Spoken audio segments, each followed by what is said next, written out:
Well, I left, followed my gut, and my gut knew the right way to go. I didn't at the time, but I followed my gut. Like 6 months later, I had to check in back with my old boss and see like how's everything going at the company and everything. Oh my God. 6 months later, the boss walked in, laid everyone off, said, I'm sorry, we're closed. It turns out that, the guy that was funding the company went bankrupt and is now out getting, the feds are now after him for fraud and everyone's fired. Thank you for your time for us. And then get out, basically.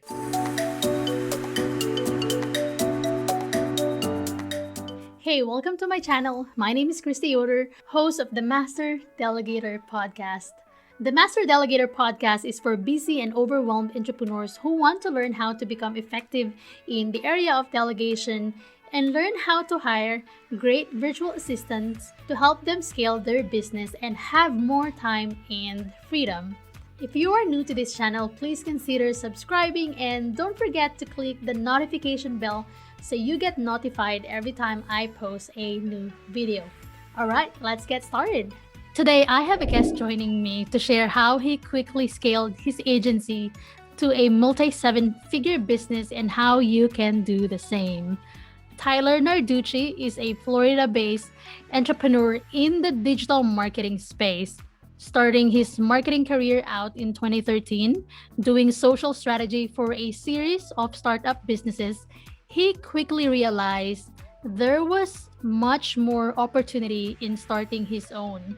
He launched his marketing agency, SobeViral, in 2015 and dedicated his life to it. By 2019, he launched the Done For You agency program and quickly scaled to a multi-seven-figure business. He spends his days now as an online business coach helping entrepreneurs and marketers launch and scale profitable digital marketing agencies of their own. Hey Tyler, welcome to the Master Delegator Podcast. I'm glad you are here and I'm so excited to get to know you more. Hi, thanks so much for having me. It's my pleasure. Yeah, so why don't you tell me a bit about you and how you started your entrepreneurial journey? Yes. So for those of you guys that don't know who I am, my name is Tyler Narducci. I'm a Florida-based entrepreneur, and right now I'm, working with other, entrepreneurs and, digital marketers, helping them grow digital marketing agencies. But I haven't always been here. So where I started, so we have to kind of go back to when I went to college in Miami. I went to Florida International University and graduated there in 2012.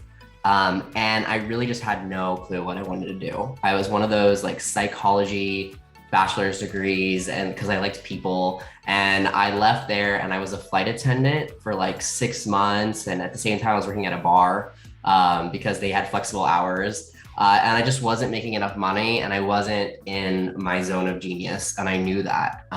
So I ended up getting my first gig in marketing at a company called Dreamwater.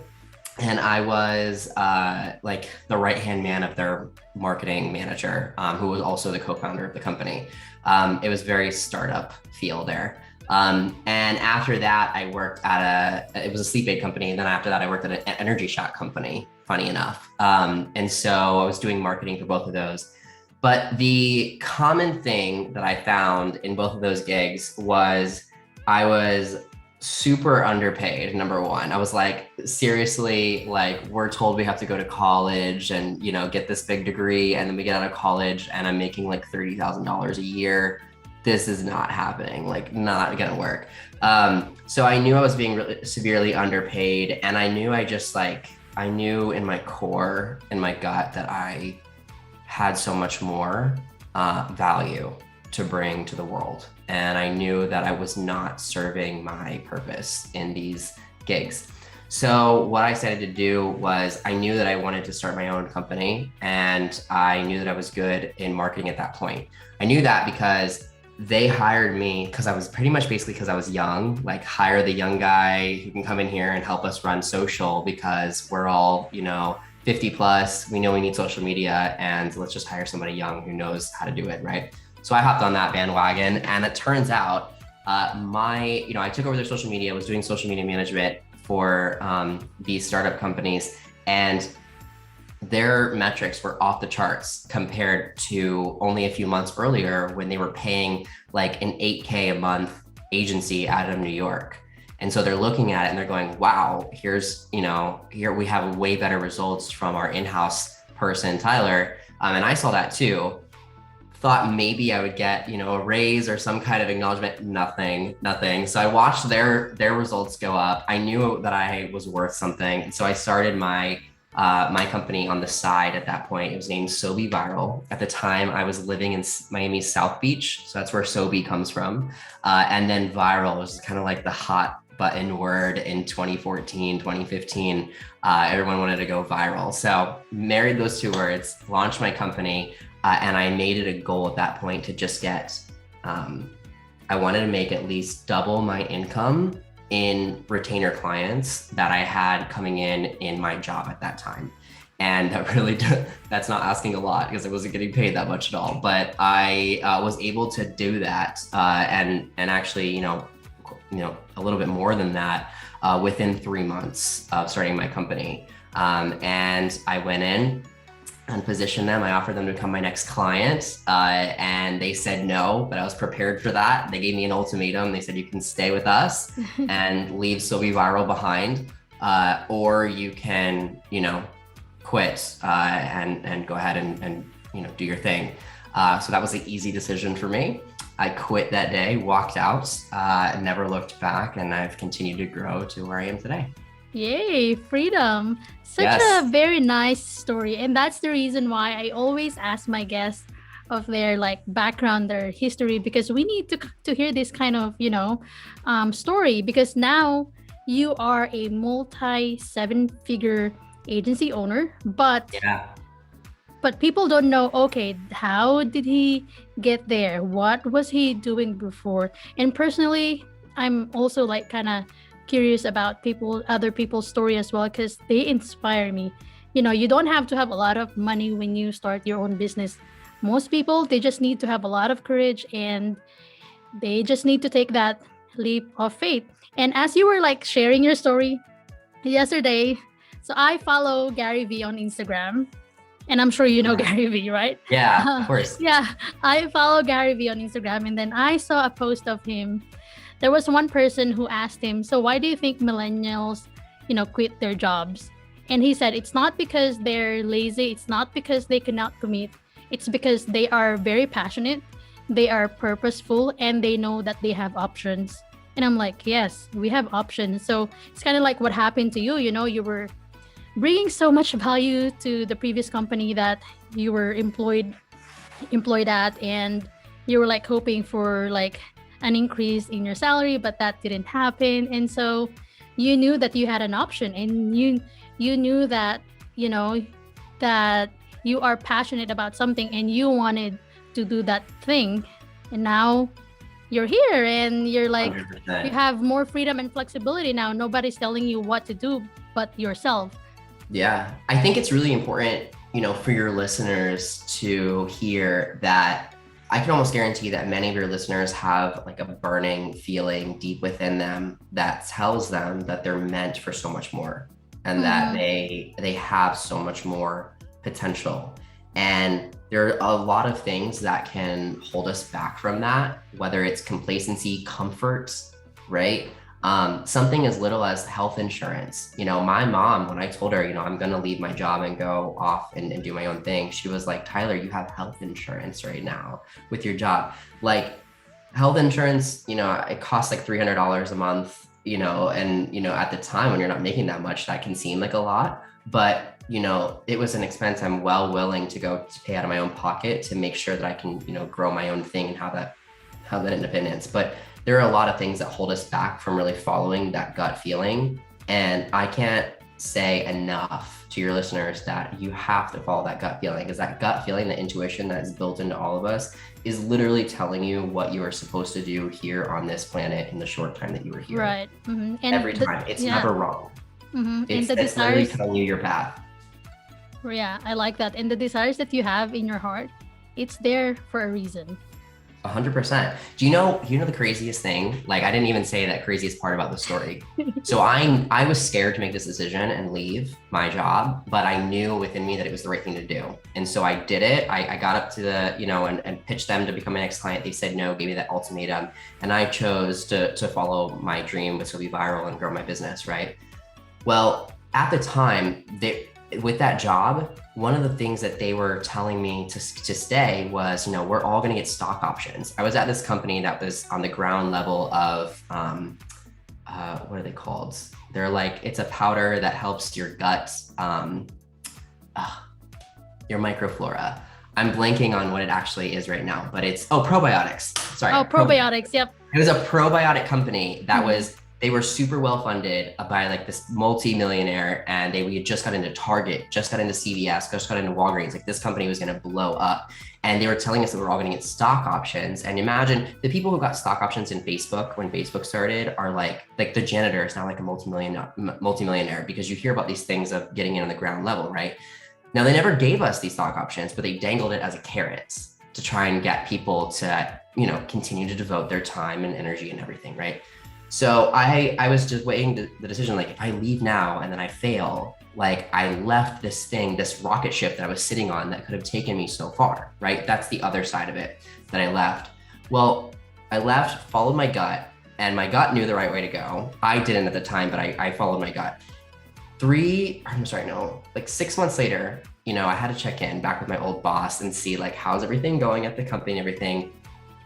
Oh my God. 6 months later, the boss walked in, laid everyone off, said, I'm sorry, we're closed. It turns out that, the guy that was funding the company went bankrupt and is now out getting, the feds are now after him for fraud, and everyone's fired. Thank you for your time for us, and then get out, basically. So Wow. These people were there with me, working day in and day out, totally devoted to this little company, being told they're going to be, they're going to hit it big with these stock options. And then they just walked in one day and say, get out, you're done. So I always try to go think back and say, where would I be today if I chose not to go and follow my gut, and I chose to go with what felt safe at that time? That's true. I like that. And yesterday I just saw an article that the CEO of Better.com laid off like 90 people. And I was like, ooh. Yeah, Wow. 900, I think, actually. Oh, 900. Yeah. 900 on Zoom. And, there's this false perception of safety. I said this on one of my coaching calls last night, actually, was me having those 3 or 4 clients that paid me small retainers that added up to my salary is way more secure than a job paying you one paycheck per month, or 1 or 2 paychecks per month, because all it takes is that one job to lay you off. And the chances of all 4 of your clients firing you at the same time are way less. That's true. Yeah. So the safer route is actually to diversify your income stream with multiple clients, not just That's true. Yeah. And so when you started SobeViral in 2015, I'm pretty sure you bootstrapped your agency. And so what are the struggles that you had when you were starting out? And how were you able to overcome them? Yeah, so some of the struggles that I had, I mean, we touched on them briefly. Initially it was believing in myself and following through with that, right? And once I got through that, I had some trouble, I guess, getting past that like $10,000 a month mark. I was able to get those local clients first. Like, how I first started was I got some local clients. I knew, I met other local businesses in the area, got their business. And so it was people in businesses within Fort Lauderdale that were hiring me to run their social media. And that only took me so far, that referral-based business that I think a lot of people are really used to. It wasn't until I really leaned into, digital marketing for myself, and leaning into the ad side of things, leaning into LinkedIn outreach, leaning into email outreach, that I was able to start finding clients that weren't in Fort Lauderdale, that were, around the United States and around the world, and getting them to sign on. And that's what took me from paying my bills, essentially, to now I have a business, I have profit margins, I have, a full team working for me, and I'm have an actual growing business. And it's what took me from freelancer to agency owner. Yeah, I like what you have on your website. So, to all my listeners, if you don't know, I'm actually a part of Tyler's coaching program. And so his landing page says, don't be, oh my gosh, you need to correct me on this. Don't be a solopreneur with an LLC. I mean, you're kind of like, if Tyler, back up, please. What does it say on your landing page? I think it says without a team, you're basically just a solo. You're a solo entrepreneur with an LLC. With an LLC, right? And which is pretty true. Yeah. I mean, a lot of us, in the startup agency, we're all like, I'm an agency. Really? Okay. You're one person with an LLC, and you're out there doing everything. And there's nothing wrong with that. That's how I started. Yeah, I went to that one-man band with the LLC, and that's how I started. But eventually, that only is going to take you so far in your revenue, and it's only going to take you so far in your growth. Like, to expand, you have to build a team, and with a team comes so much other benefits too. I mean, I hired people that knew things that I didn't, and I was bringing in more brain. That's true. And we were getting better and stronger every time we brought in a new person. Yeah, that's awesome. So I want to dig deeper, and I want to know, like, what are the practical steps that you took in order to grow your agency to a multi-7-figure business. I mean, like what I mentioned earlier, I am a part of your coaching program, and inside your coaching program, you're teaching us how we can scale our agency. And I feel like the way how you grew your agency it's inside your coaching program, so you don't really have to mention all of them, but the key things that help you grow your business. Yeah. So honestly, in terms of strategy, for me and for all the members of my program, and for, everyone listening out there, I find that it really helps to just focus. And what you should focus on are they call them the big three: leads, team, and sales. The three big buckets. First thing, you need leads. You need a steady flow of leads. You can get them from a lot of places. You can get them from cold email. You can get them from LinkedIn. You can get them from paid ads, to funnels. You can get them from a lot of places, but you need a steady flow of leads. It's the lifeblood of your agency. Two, it's going to be team. So you have leads, you have, let's assume that you're closing some sales and you have clients. You have to be able to fulfill for those clients. You have to keep your clients happy, and you want them to re-sign. So, you have to have a team around you that can fulfill on that. And then three is sales. If you don't have sales or sales skill, then all those leads are for nothing, because nothing's gonna be closing, you're not gonna make any money. So you need a steady flow of leads, you need a team that can fulfill for your clients, and you need to be able to convert those leads into deals. So once you have those big three things done and checked off, then you're on your way to success. And that's why in the Done For You Agency program, we install those pipelines for our elite members and help them get a steady flow of leads. We give them expert level contracting teams in every niche and for every service imaginable out there, so their team is just done on day one. And then we give them a commission-based closer to take those sales calls for them. And that's why the machine works so well for them, because those big core three are working already, and they literally come in, learn the business model, see how it's working, and then take the reins over. And they're able to go from that freelancer to CEO in a very short period of time. That's awesome. So these three big things, they're like the fuel of your business. So I want to talk about each of them. So when it comes to leads, when I started my VA agency, LinkedIn was the top one lead generator for my business. I feel like half of my clients right now, they all came from LinkedIn.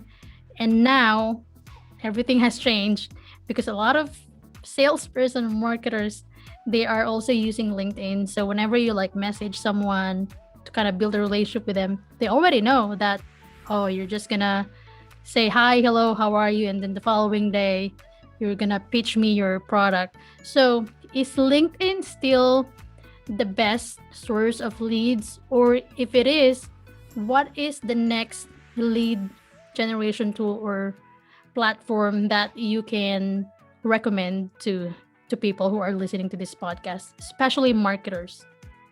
Sure. So for marketers specifically, the best source of leads is going to be really dependent on them and their business, what niche they're in, and their communication style, if they're the ones that are actually doing the outreach. So we have members in the Done for Agency program that LinkedIn is the best for them. Like they don't run ads. They may do a little bit of email outreach, but they're just like hitting LinkedIn hard and they're doing really, really well. And they're doing multiple six figures just from LinkedIn. And it's incredible to watch. Now, on the other side of that, there are some people that are just not as LinkedIn tolerant. They don't really like that environment. They feel like it's, scammy. They feel like it's like the conversations are really shallow and everything. And like the reality of LinkedIn is it's a numbers game. Pure and simple. Like if you're going to succeed on LinkedIn, you need an automation tool. You need to be able to check that regularly and be in there and having real conversations, because the automation gets the conversation started, but you have to then take it over and make it really human. Right. And then but for some people, they don't really like that method. So there's others that are killing it on paid ads, Facebook ads, super targeted Facebook ads to an agency funnel and the funnel basically lays out what their offer is and how they help their clients, shows case studies, and then it books them in for a sales call right from the ad. And for many agencies, that's their top performer. Me personally, my top performing lead gen channel is by far Facebook ads, like by far. But we do, work in all of those other ones as well. Yeah, I believe that Facebook ad is the one working for you, because I saw your coaching program from Facebook ad and then somebody called me, so it worked. As for me, actually, so we've tested a lot of things. LinkedIn works, Instagram works, so I just need to really show up and, because I feel like most people on Instagram, they really want to see you. They want to see your face.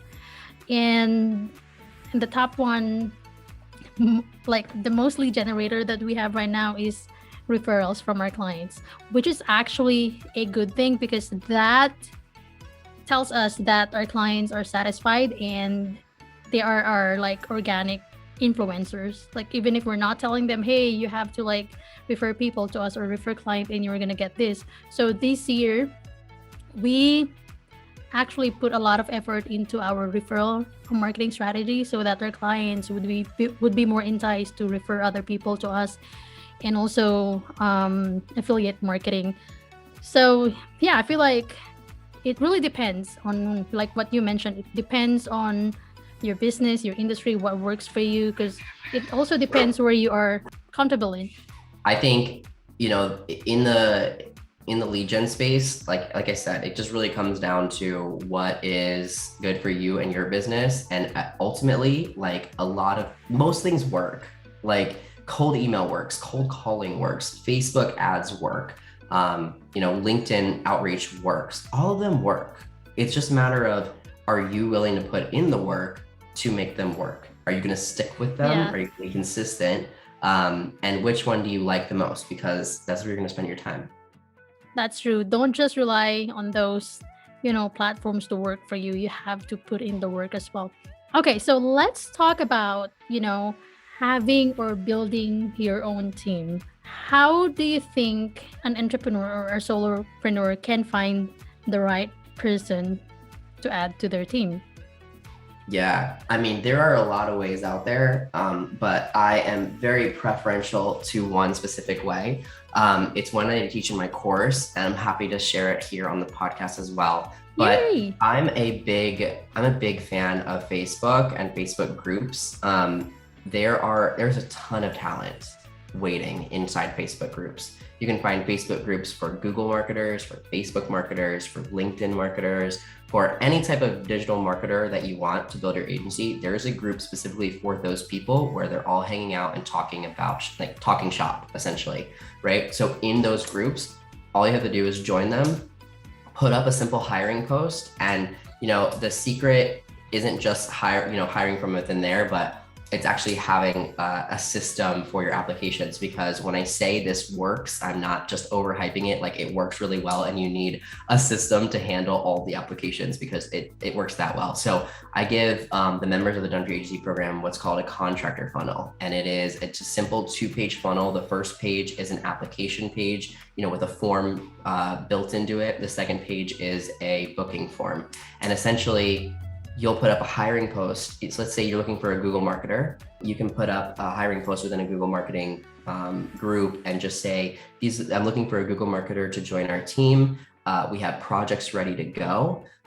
Here's the specifications that we're looking for within this candidate. If you have this, or if this is you, please apply here, and just drop a link to your funnel. They'll go through, complete the form, and then book in an interview on that second page. And you'll have, all the details about them to kind of do research about them, and then you'll be able to meet them on the other end and then decide, is this the candidate I want to work with?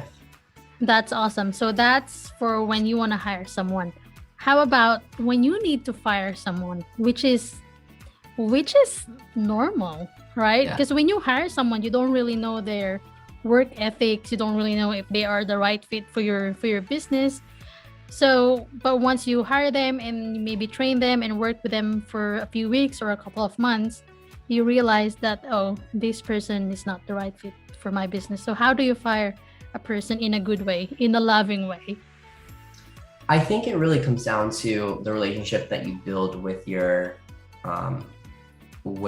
employees and with your contractors all along, on how that conversation goes in the end. But ultimately, it's never going to be comfortable. So don't assume that it's going to be a comfortable conversation. But I think that you shouldn't just, go off and fire somebody. I think you should really give them an opportunity to improve. And if you see areas where they can improve, I think it's about having, 1 to 3 check-ins on, hey, these are some areas that we think that, could use some work. These are some areas that we really want to improve on your side. What are your thoughts on it? And, get some feedback from them, and have, 2 or 3 check-ins where you're really checking the things that you want to improve, and see if they do up their game and get to where you need them to be. And if they don't, then at that point, they'll have seen it coming, right? And they should understand where you're coming from. But if you don't give them those opportunities to improve and you just fire them, then, that's not really as fair, and they can be upsetting. Yeah, that's true. And that's why we tell our new clients that, hey, we need to have weekly check-ins, at least for the first month. And then the second month, maybe we can have like check-ins every other week. And then the third month, maybe we can have like a once a month meeting to kind of see how everyone is doing and how the team is providing services to you. And I feel like most entrepreneurs, they don't realize the importance of communication in giving feedback. It's the number one thing in a client relationship. It's the number one piece that holds everything together. Honestly, people think it's results. It's not even results. It's communication. Like, results is like second to communication. It's crazy. Because I've seen many things. I've seen many cases where a client will fire an agency that's getting amazing results. Why? Because the communication was lacking, and the agency didn't effectively communicate to the client how well those results were, right? How good the results are. If you don't have that communication, you will get fired when you're doing amazing. So you're right. Yeah, and which is kind of like sad to kind of see, entrepreneurs not understanding the importance and the value of giving feedback to their VAs. They think that, okay, I'll give you a task, go figure it out. I mean, it's not like that. You have to specify what you like, especially, let's say, graphics or video editing. Those are very subjective tasks. It might look pretty to you because your favorite color is pink, but I don't like pink, I like blue. So from there, I'll be like, I don't like this work just because the color is pink. And so, but if a business owner like communicates that, hey, I don't like pink, my branding color is blue, I mean, your VA would be able to like do the task accordingly at first. You don't even have to like go back and forth and, do some revision. So what's your take on that? My take on how you should handle VAs with feedback? Yeah, I think it's really important to in my opinion, kind of handhold your VAs in the beginning and really give them clear SOPs, standard operating procedures, create clear video instructions, and work with them. Like, the VAs that I've worked with are probably some of the most hardest working people I've ever met in my entire life. Like, they will work like crazy for you. And it's amazing to see the dedication that they have to their craft. And you can have incredible results with VAs, but you can't be someone that hires a VA and thinks that that's where the buck stops, or thinks that that's where your job ends. No, when you hire a VA, now you have to step up, and either you or someone on your team has to really help them to start producing the, replicable results that you're looking for. And then once they start doing that, and you're giving them positive feedback, and they're producing as you want, then you can kind of let them do their thing. But, in the beginning, you really have to lean in heavily on training and Right. helping them to do their job, because they're not going to just succeed. Like, the funny thing is, you wouldn't expect to hire like an American full-time employee, right? And then give them their job and say, okay, good luck. You wouldn't do that with them, right? Yeah. Like, you would help them, give them, training, work with them, right? And not expect them to just sink or swim, right? But for some reason, people tend to do that with VAs. Like, they hire them and just like, it's terrible. But like, when you're trying to wonder, like, am I doing my VA justice? Just think, what would I do if that were, a full-time employee? How would I treat them? That's true. That's the VA. And that's the simple answer. Mm-hmm. They have to set their VAs up for success if they want to be successful in their business as well. So why do you think delegation is important when running a successful company, or if you want to scale an agency?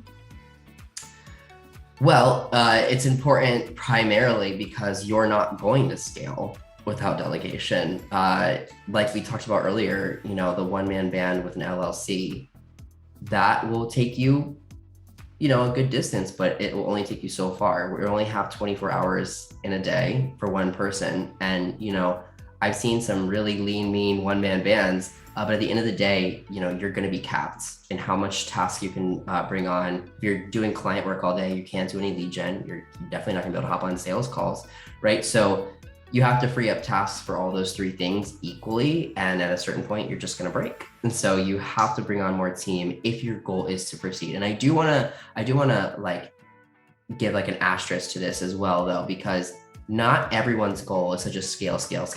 Mm-hmm. I sometimes tend to like assume that it is, and like it was mine, right? And it is mine, and it's a lot of my clients. But some people are really comfortable with a small operation, and I don't want to discredit them. If that's where you want to be, then that's totally fine. But if you want to scale, then you're going to have to delegate, period. You're right, exactly. And before I forget about, the last thing that you shared earlier, the three things that you need to focus on. So we talk about leads and having a team. And lastly, we have sales. So what do you think is the key strategy to be successful in sales? Oh, what's the key to being successful in sales? Like the single In key sales? thing? I mean, you can no. say 2, 3. Yeah, there is a lot that goes into being successful at sales. I think I've noticed that there are some people that are naturally good at sales. They're kind of born with it. And there's other people that are naturally like, with sales. I've always been the person that's naturally like, with sales. Like, it's not my favorite thing. I leaned into it to better my business and get to where I needed to be, because ultimately you have to learn sales if you want to be good at business, and you have to learn that side of the business. Even by bringing commission-based closers, you have to manage them, right? And if you're terrible at their craft, you don't understand what they're doing at all, you're not going to be a good manager. So you do have to understand sales to a certain degree. And I think if I had to pick out one key that makes you successful at sales, it's going to be keeping it human and being normal and natural. I think too often we try to become these robots and try to use these sales tactics and these sales tricks that we learn, right? When you do that, when you employ those on calls, people are not dumb. They hear that, it comes off slimy, it comes off inauthentic, and you end up losing the sale. If you just have normal conversations and you truly try and come from a place of, I really want to help this person. I genuinely want to help this person. I'm not trying to close a deal and make a bunch of money. I'm trying to help this person. And when you make that mindset shift before your call and on keeping that through your sales calls, you will sell a lot more by just being real, human, and authentic. I totally agree. You know what? I'm kind of like you. Like, sales is not my expertise, but I have knowledge in sales because as a business owner, I have to know about sales. And so before, I was the only one doing discovery calls, but that's the very first thing that I outsourced, sales. Yeah. Because can I do it? I can. Do I like doing it? I don't. I don't like doing it, but I can do it. So, it drains a lot of my energy because it's not something that I want to do. And so that's the first very thing I outsource. And from there, you know what? Within 3 months, I scaled my agency 10 times just That's by incredible. outsourcing that very, very thing. And so what do you think is the best way to delegate a task effectively? I think you need to have clear SOPs, standard operating procedures. That comes in my agency, that comes in the form of a Google Doc with embedded Loom videos, basically, to kind of walk them through exactly what they need to do.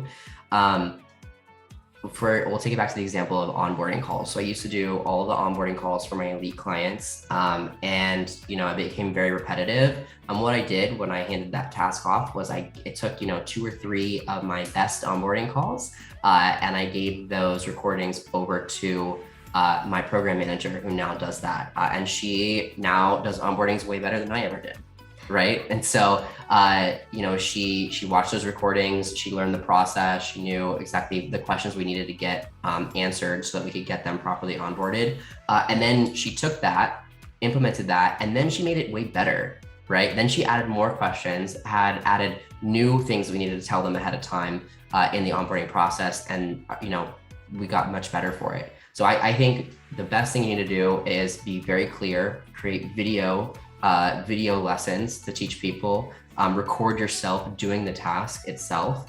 And then, I think a real sign of growth, something that I've noticed in my business, and I think would be a real sign of growth in anyone's business, is when the person that you hand that delegation task over, after 6 months or so, they'll make it better. And if they're doing it well, they'll make it even better. And you should give them that autonomy to make it better for you and your business, right? And almost all of my coaches and all the people in my agency, they're completely amazing in their roles, and they're always doing things better and showing us how our processes have been evolving in areas where they see places that we can improve upon. Yeah, that's true. SOPs, they're really important. And that's actually the very first thing that we ask our clients, even when we do our discovery calls. Do you have SOPs? Out of 10 people, I feel like there's only 3 business owners who have SOPs. And I feel like I feel like they need to be educated that SOPs are very important, because what if you go on vacation? Who will do your task? Mm-hmm. It's important also to have so oftentimes you'll have employees or contractors that create new processes, right, under their management of that sector of your business, and it's important to have them create SOPs as they're building too. All along. Exactly. Exactly. That is so good. I feel like both you and me, we're aligned when it comes to growing a business, and that's maybe because I watch your training videos in your coaching program. So yay! Hey, I'm a good student. Yes. So this has been really great. I feel like we can just go on and talk about business and share wisdom to my listeners. But do you have resources that you would like to share to my audience? Yeah. So if you're someone listening that is looking to break into the digital marketing field and possibly start your own digital marketing agency, that's what we do. It's what we do best. And so if you're interested to find out more about how we do that and how we do that for you, go to SobeViral.com. That's SobeViral.com. And on that homepage, you'll see an Apply Now button and also more information about the Done For You Agency program, where you can check us out. Awesome. I'll include those links as well in the show notes. So I don't know if people can find you somewhere else online other than the link you shared. Yeah, so that's my website, but they can also find me, Tyler Narducci, on Facebook. You'll find my pages there, where you can follow. I put out tons of content at Tyler Narducci on Instagram as well. I put out tons of content there as well, and LinkedIn. I'm on everything. Twitter, you can find me. Just search my name. Yes, awesome. Well, thank you so much, Tyler. Thank you so much for having me, Christy.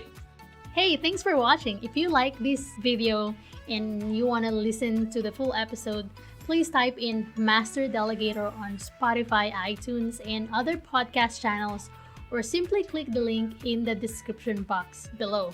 Also, please subscribe if you haven't yet, and I'll see you again on the next episode. Bye!